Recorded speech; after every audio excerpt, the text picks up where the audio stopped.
Bismillahirrahmanirrahim.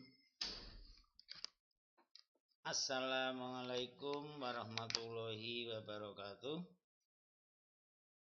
Selamat malam rekan-rekanku semuanya. Apa kabarnya pada malam hari ini? Semoga rekan-rekan mahasiswa semua dalam keadaan sehat, tidak kurang suatu apa. Alhamdulillah Pak Jailani Dini juga sehat, sehingga dapat bertemu rekan-rekan mahasiswa semuanya melalui pertemuan daring tatap maya untuk perkuliahan mata kuliah ekonomi kreatif. Alhamdulillah pada pertemuan kali ini kita masuk pada pertemuan yang ke-13. Pada pertemuan ini kita mengambil materi pokok bahasan tentang peran haki dalam mengembangkan industri kreatif di Indonesia. Apa nanti yang akan kita bicarakan, yang kita bahas, nanti akan kita kembangkan lebih dalam. Saya sapa dulu, semoga rekan-rekan semua dalam keadaan sehat, rekan-rekan dari ST-STKOM di Kartasura, rekan-rekan dari Universitas Tekom, kampus Majapahit, kampus Ungaran maupun kampus Waleri, Kendal, dan kampus Suwen. Semoga rekan-rekanku semua dalam keadaan sehat dan tetap bersemangat. Baik rekan-rekan, untuk menyingkat waktu, kita masuk pada pembahasan peran haki dalam pengembangan industri kreatif di Indonesia. Seperti biasa, sebelum kita membahas lebih mendalam, perlu kami sampaikan dulu terkait dengan tujuan pembelajaran. Setelah mempelajari bab ini, diharapkan mahasiswa akan mampu yang pertama mengerti tentang kekayaan intelektual. Kita bicara tentang hak kekayaan intelektual. Yang kedua, mahasiswa mampu memahami macam-macam kekayaan intelektual. Dan yang ketiga, mahasiswa mampu membedakan apa itu kekayaan intelektual dan kekayaan hak milik. Dan yang terakhir, mahasiswa mampu menciptakan kekayaan intelektual berupa paten ataupun hak cipta. Apalagi rekan-rekan mahasiswa dari Universitas Tekom yang dari jurusan TI bisa menciptakan apakah mungkin permainan segala macam. Itu rekan-rekan mahasiswaku semuanya yang kami banggakan, yang kami cintai terkait dengan tujuan pembelajaran kita mengambil materi pokok bahasan tentang hak kekayaan intelektual. Baik, kita masuk pada pembahasan. Sebagai pendahuluan perlu kami sampaikan bahwa kita ini punya dua macam kekayaan. Kalau ditanya kekayaan yang seperti apa, sebelum saudara mempelajari tentang hak kekayaan intelektual haki, Pak saya kaya Pak, punya motor, punya HP, punya pakaian, yang musik mungkin punya gitar dan punya laptop dan segala macam. Ketika saudara ditanya kekayaan yang saudara sebutkan tadi, itu salah satu bentuk yang namanya kekayaan milik atau kekayaan fisik. Sementara ada dua kekayaan secara umum, yaitu kekayaan fisik atau milik dan kekayaan intelektual. Kalau kita bicara tentang industri kreatif, kalau kita bicara tentang ekonomi kreatif, kira-kira menurut saudara, masuk kekayaan intelektual atau masuk kekayaan fisik atau kekayaan milik?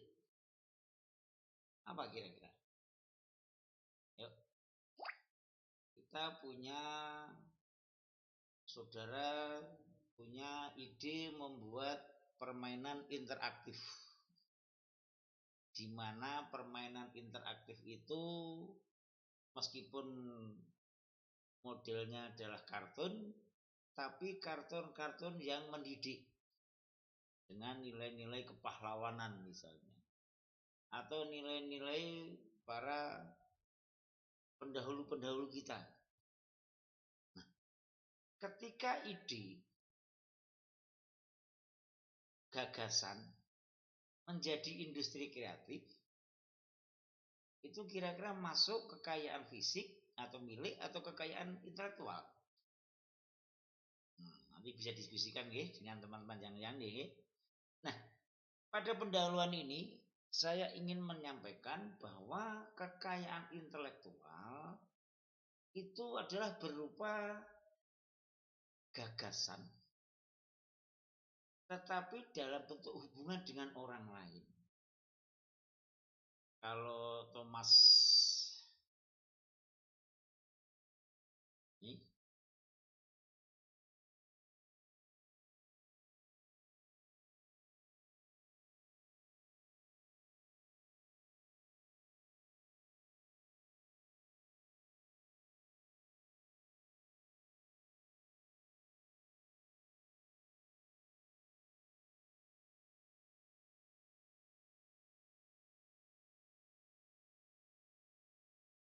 Thomas Relek mengemukakan bahwa kekayaan fisik adalah seluruh keseluruhan yang bersifat kompleks, yang terbangun dari berbagai hak dan melekat pada seseorang. Fisik, saya punya HP, saya kekayaan fisik. HP ini seluruhnya, ya mereknya, ya fungsinya, ya fisiknya adalah hak saya. Maka sedangkan kekayaan intelektual adalah kekayaan yang non real atau non material. Adapun bentuk-bentuk kekayaan intelektual ada beberapa macam yang sesuai dengan Undang-Undang Nomor 14 tahun 2001 itu tentang paten. Apa itu hak intelektual atau kekayaan intelektual? Ada beberapa macam, karena kita tahu bahwa kekayaan intelektual itu adalah kekayaan non fisik. Macamnya adalah paten. Apa itu yang namanya paten? Rekan-rekan mahasiswa bisa mendownload atau membuka di Undang-Undang Nomor 14 tahun 2001. Di sana sudah komplit. Pak Jairani tidak memberikan undang-undangnya karena beberapa halaman. Nanti kalau saya berikan PPT-nya nggak muat gitu. Sehingga saya ingin menggunakan poin-poinnya saja. Yang pertama adalah paten. Apa itu paten? Hak paten. Kalau paten itu sudah menjadi hak saya, saudara nggak bisa meniru produk itu. Biasanya paten itu memuat proses. Saya pernah mendampingi rekan-rekan UKM, saya undangkan dari Kemenkumham Jakarta, kemudian teman saya dulu gitu. Saya melihat ternyata kalau paten itu dari prosesnya. Misalnya kita mau membuat sari wortel gitu.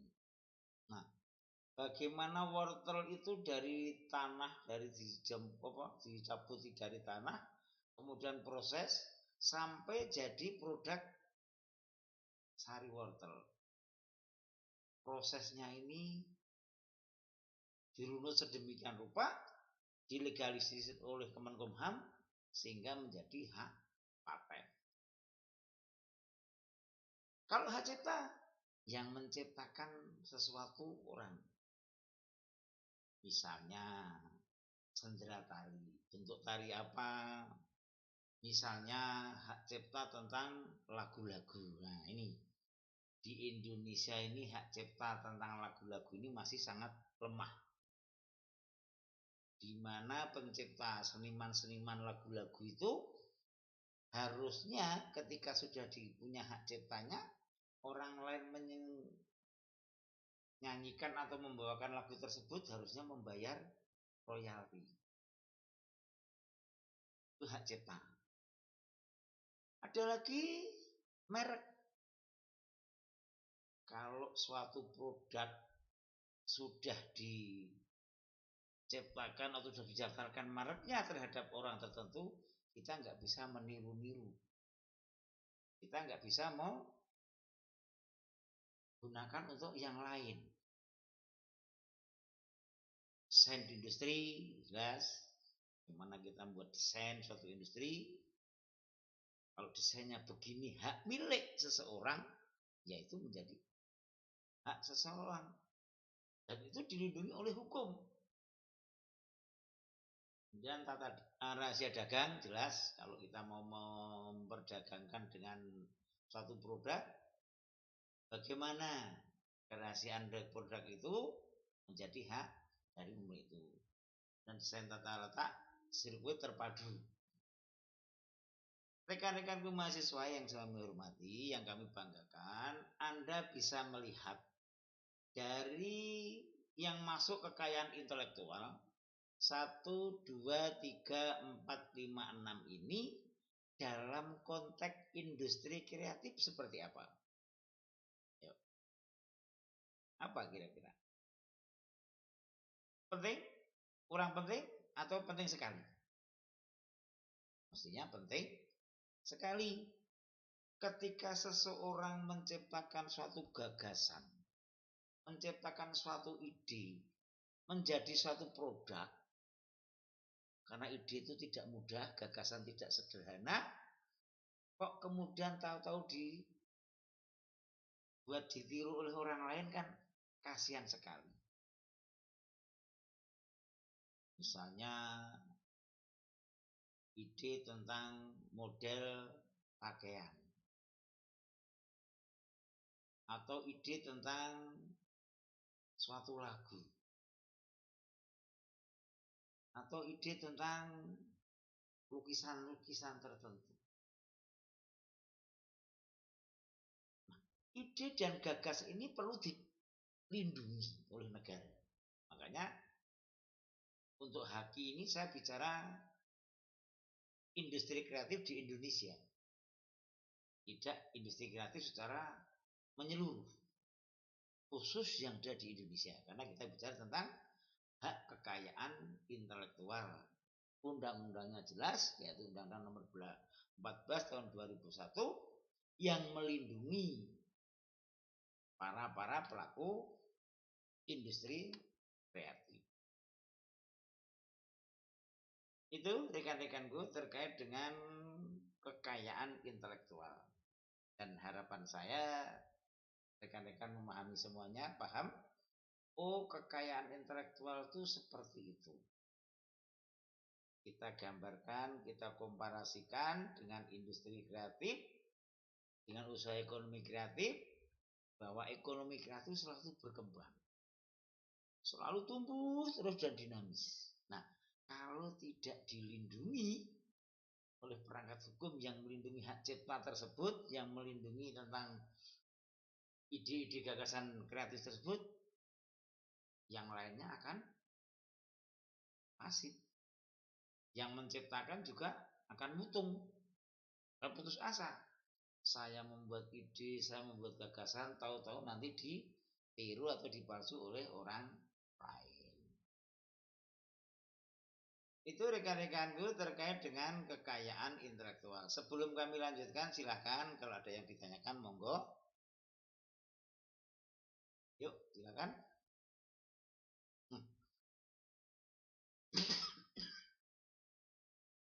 Apa yang membedakan kekayaan fisik dan kekayaan intelektual? Dalam pendahuluan tadi saya menanyakan kepada rekan-rekan mahasiswa, kalau saudara punya HP, kalau saudara punya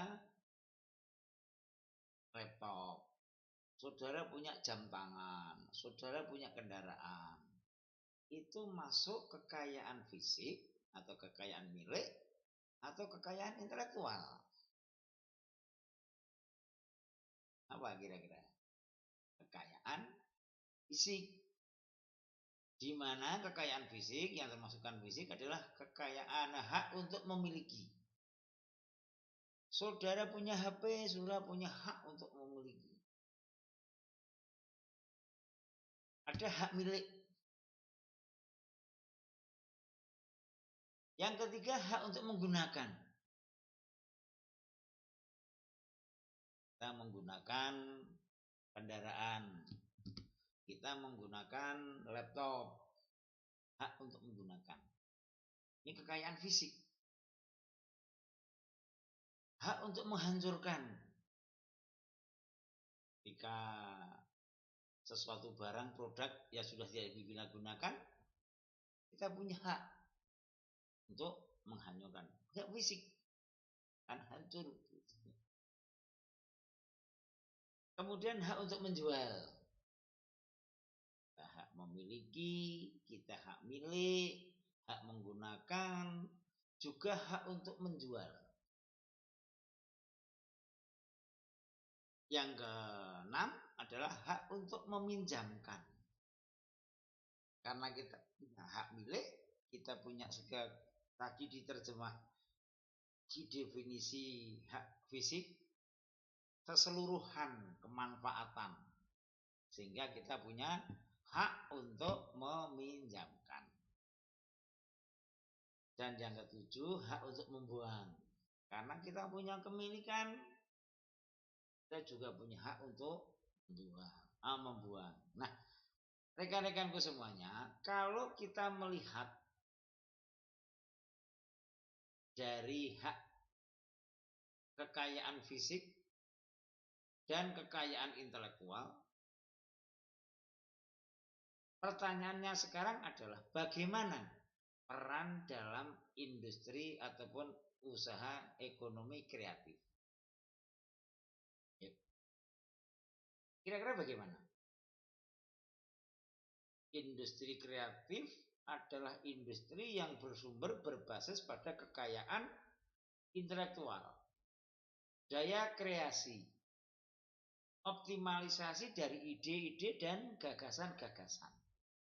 Nah, dari ide dan gagasan itu akan tercipta suatu produk, baik produk berupa barang maupun produk berupa jasa. Ketika masih dalam gagasan tadi, ide, kembangan ide, industri kreatif ditumbuhkan. Di sana nanti mesti ada yang namanya bagaimana hak ciptanya. Ketika hak cipta sudah, bagaimana kita menentukan mereknya. Contoh, judul lagu. Dengan banyaknya lagu dengan berbagai genre ataupun aliran, mesti ada judulnya. Kira-kira rekan-rekan mahasiswa pada tahu lagu yang tidak ada judulnya? Kalau dulu waktu Pak Jailani masih muda ada lagu dangdut, itu namanya lagunya judul-judulan. Nah, ketika industri kreatif didorong untuk tumbuh dan berkembang dengan gagasan-gagasan kreatif, dengan kekayaan intelektual yang ada, kemudian tercipta suatu produk. Kalau tidak dilindungi dengan undang-undang, kalau tidak dipayungi dengan hukum, nanti akan menjadi hak kepemilikan ini yang rancu. Kekayaan fisik yang rancu. Pak Jailani menciptakan ide permainan interaktif misalnya. Permainan interaktif yang berbasis pada kearifan lokal. Misalnya kearifan lokal Solo dengan kearifan lokal yang di Semarang. Sama-sama Jawa Tengahnya, kearifan lokal di Solo dengan kearifan lokal di Semarang sudah ada bedanya. Nah, ketika ide Pak Jailani untuk mengembangkan permainan kreatif, permainan interaktif tadi antara yang di Solo dengan yang di Semarang tidak segera diajukan terkait dengan kekayaan intelektualnya, apakah hak cipta, apakah patennya, mungkin belum sampai menghasilkan industri kreatif yang menghasilkan, yang mampu memberi manfaat secara ekonomi, sudah ada orang lain yang meniru ataupun menduplikasi ide awalnya Pak Jailani. Tetapi karena Pak Jailani tidak punya modal, orang lain yang punya modal, punya segala-galanya, langsung diproduksi orang lain. Ini terjadi ketidakadilan. Ini terjadi ketidakberesan. Nah, disinilah peran HAPI. Undang-Undang Nomor 14 Tahun 2001 yang mendorong, yang melindungi bagaimana para pelaku industri. Ini sebetulnya Nomor 14 2001 ini tidak hanya melulu untuk industri kreatif, tapi saya melihat urgensinya Undang-Undang Nomor 14 Tahun 2001 dalam mengembangkan usaha kreatif di Indonesia sangat bagus. Di mana hak kekayaan intelektual dilindungi oleh negara. Pelanggaran atas undang-undang tersebut akan membuat konsekuensi hukum bagi para pelaku. Nah, kalau itu diterapkan dan pelaku usaha industri kreatif juga memahami keberadaan undang-undang itu, spirit daripada undang-undang itu, sehingga pengembangan industri kreatif menjadi pesat. Pelaku-pelaku industri kreatif menjadi tenang, tidak takut untuk nanti ditiru atau dipalsu oleh orang lain. Sementara kreativitas selalu berkembang. Nah, kalau industri-industri kreatif ini berkembang, pelaku-pelaku industri kreatif berkembang, akan punya jejaring komunitas. Beberapa waktu kami sampaikan ketika Ahmad Dhani menciptakan suatu lagu Dewa 19 yang lagunya itu disukai oleh masyarakat, anak muda misalnya. Lagu itu dari Dewa 19 itu mesti ada promosinya. Mungkin ada konser-konsernya. Ketika melakukan konser, ada tata lampu, ada tata panggung, ada kostum, ada bagian promosi, ada bagian tata suara dan segala macam. Ini satu lagu, satu konser, tetapi melibatkan banyak pihak. Kalau industri usaha kreatif ini tidak dilindungi dengan baik, para pelaku usaha-usaha ekonomi kreatif akan berguguran, males-malesan. Pada sisi yang lain, ekonomi kreatif adalah ekonomi masa depan yang sumber resourcesnya, sumber dayanya tidak terbatas. Selama manusia itu masih ada, selama dunia itu masih berputar, bumi masih berputar, industri kreatif tetap berjalan. Karena apa? Tidak hanya tergantung pada kekayaan sumber daya alam, tapi sumber daya kreativitas. Bahkan sumber daya sosial itu selalu ada ketika manusia itu ada. Kalau saudara bisa melihat lagu-lagu itu kan trennya dari dinamika sosial itu kan mesti ada. Kemarin beberapa waktu ada bencana ataupun COVID. Ternyata dengan COVID itu menimbulkan kreativitas yang lain. Termasuk perkuliahan saat ini, ya, kita melakukan kuliah daring itu kan salah satu konsekuensi dari pemanfaat teknologi dari kemarin dari COVID tadi. Nah, rekan-rekan mahasiswa terkait dengan peran Undang-Undang Nomor 14 Tahun 2001 terkait dengan HAKI bagi pengembangan industri kreatif ini mempunyai peran yang sangat besar. Kita tahu bahwa industri kreatif itu sangat besar potensinya, besar peluangnya, semakin banyak penduduk di Indonesia. Sekarang ini 280 juta lebih. Pengembangan industri kreatif itu menjadi peluang yang sangat besar. Karena apa? Kalau bicara tentang kreativitas, semakin banyak masyarakat, semakin banyak penduduk, justru kreativitas itu semakin berkembang. Contoh sederhana saja, tempat-tempat wisata, tempat-tempat rumah makan, pakaian, dan yang lain sebagainya. Semakin banyak penduduk, industri itu akan semakin berkembang. Bagaimana orang kalau sudah jenuh bekerja, ingin melepas dengan berekreasi. Ada banyak tempat rekreasi dari yang high class maupun yang biasa-biasa saja. Nah, peluang kreatif ini sangat besar sekali. Kalau tidak dilindungi dengan baik oleh negara, di mana negara melindungi setiap warga negara sesuai dengan amanat undang-undang, industri kreatif akan melempem. Ketika saya misalnya menciptakan suatu ide gagasan kreatif, baru dalam bentuk ide, baru saya konsep, ternyata saya belum memproduksi sudah ditiru oleh orang lain misalnya.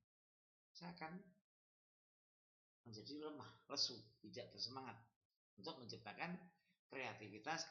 Nah, Undang-Undang Nomor 14 Tahun 2001 tentang HAKI ini akan mendorong industri kreatif untuk lebih berinovasi, lebih membangun kreativitas baru maupun kreativitas yang sudah ada dikembangkan menjadi yang lebih luas, yang mempunyai dampak ekonomi maupun dampak penyerapan tenaga kerja yang lebih luas.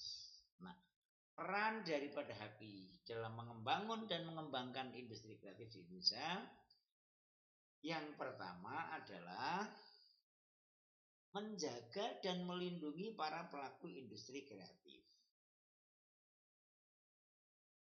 Kalau kita dirugikan, kalau kita merasa ide gagasan produk kita ditiru, kita bisa menuntut sehingga bisa merasa terlindungi. Kalau saya menciptakan ide gagasan menjadi suatu industri yang kreatif, akan terjaga gagasan ide saya untuk sampai pada menghasilkan nilai ekonomis. Apalagi rekan-rekan mahasiswa ya, untuk mungkin bisa berkolaborasi dengan Bapak Ibu dosen untuk menciptakan hal-hal ide-ide gagasan yang menjadi produk industri kreatif. Akan terlindungi dengan adanya hak kekayaan intelektual. Yang kedua, menumbuh kembangkan ide-ide gagasan kreatif di masyarakat. Karena merasa terlindungi, merasa dilindungi oleh negara, merasa dijaga, Sehingga ide-ide kreatif itu akan berkembang terus, akan bertambah terus. Anda bisa melihat dari Pak Jailani masih kecil sampai sekarang, yang namanya industri musik itu kan selalu berkembang dan ada terus.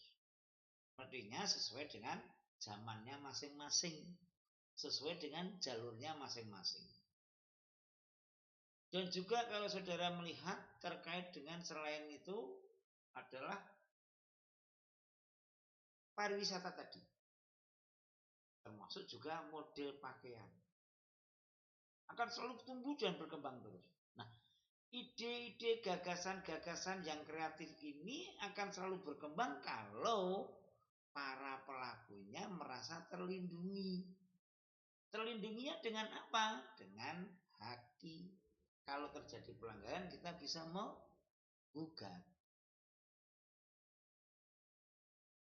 Dan yang terakhir terkait dengan peran haki adalah menjamin keberlangsungan usaha kreatif jalan hak ekonominya. Artinya apa? Ketika ide gagasan itu baru dikembangkan, belum menjadi mass production atau produksi massal, kan terjamin. Akhirnya apa? Usaha-usaha kreatif ini akan berkembang menjadi lebih maju. Nah, haki dalam konteks industri kreatif, sebetulnya haki tidak hanya pada industri kreatif, tapi industri secara penyeluruhan. Saya ingin menekankan bahwa industri kreatif itu perlu untuk payung hukum yang jelas. Perlu kepastian hukum dalam rangka untuk mengembangkan ide-ide kreatifnya. Untuk mengembangkan bagaimana ide-ide kreatif itu menjadi produk yang bermanfaat, yang mempunyai nilai ekonomis di masyarakat. Yang akhirnya bahwa pelaku ekonomi kreatif itu dapat meningkatkan pendapatannya, dapat menyerap tenaga kerja, maupun memperlancar roda perekonomian di masyarakat. Itu rekan-rekanku semuanya terkait dengan peran haki dalam membangun dan mengembangkan industri kreatif di Indonesia. Monggo kami beri waktu sebelum kami akhiri pertemuan pada malam hari ini. Kalau ada yang ditanyakan silakan, monggo. Monggo.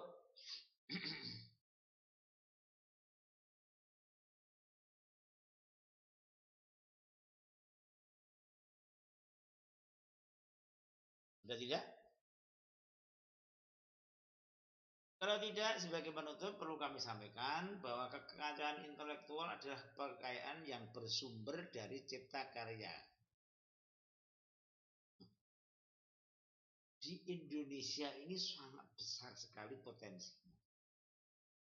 Ada dari Sabang sampai Merauke dengan kekayaan tradisionalnya masing-masing yang sangat banyak. Ada bahasa, ada kesenian, ada budaya, dan segala macam. Termasuk juga kekayaan sumber daya alam yang ada di Indonesia. Nah, semua potensi sumber daya ini dapat dikelola secara kreatif untuk menghasilkan produk baik berupa barang dan jasa yang itu perlu dilindungi oleh undang-undang. Agar apa? Agar para pelaku merasa tenang, merasa nyaman, merasa aman, sehingga dapat mengembangkan kegiatan industri kreatif. Kalau industri kreatif bisa bergerak, industri kreatif bisa aman, nyaman, sehingga pertumbuhannya bisa baik. Kalau pertumbuhannya bisa baik, akan bermanfaat secara ekonomi bagi masyarakat.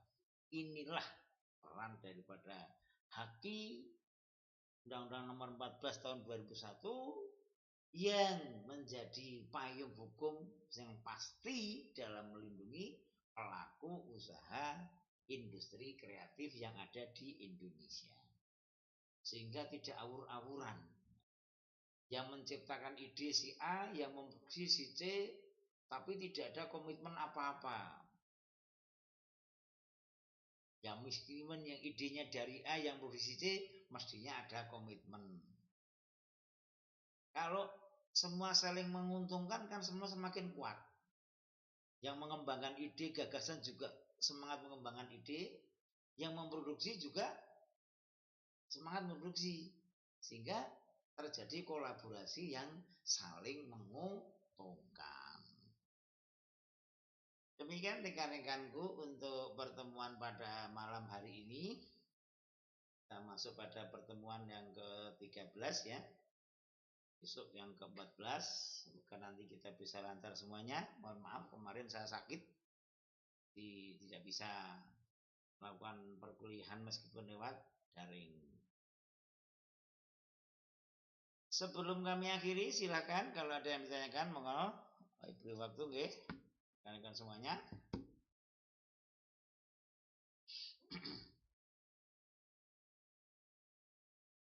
Sambil menunggu yang mau bertanya, seperti biasa, setiap akhir pembahasan untuk pokok bahasan, kami berikan evaluasi dan bahan diskusi. Harapan saya setiap akhir materi pokok bahasan saya berikan evaluasi dan bahan diskusi. Saudara bisa lebih aktif untuk mengikuti perkuliahan karena kita kuliahnya jarak jauh, sehingga ketika setiap hasil akhir pembahasan kami berikan evaluasi, saudara bisa mengevaluasi, dan kalau seandainya ada permasalahan bisa disampaikan, ditanyakan kepada Pak Jailani. Ada 3, seperti biasa saya berikan 3 soal untuk diskusi dan evaluasi dari rekan-rekanku semuanya. Monggo silakan kalau ada yang ditanyakan, kami beri waktu.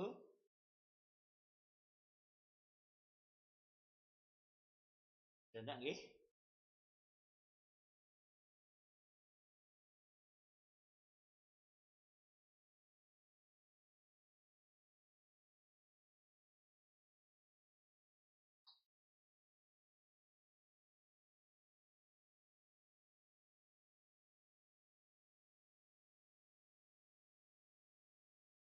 Kalau tidak ada rekan-rekanku semuanya, saya pikir cukup pertemuan untuk kali ini.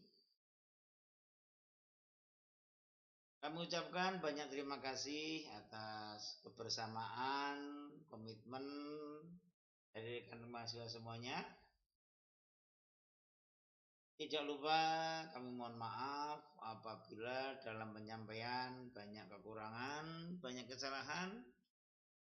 Kami akhiri, akhir kata, assalamualaikum warahmatullahi wabarakatuh. Terima kasih.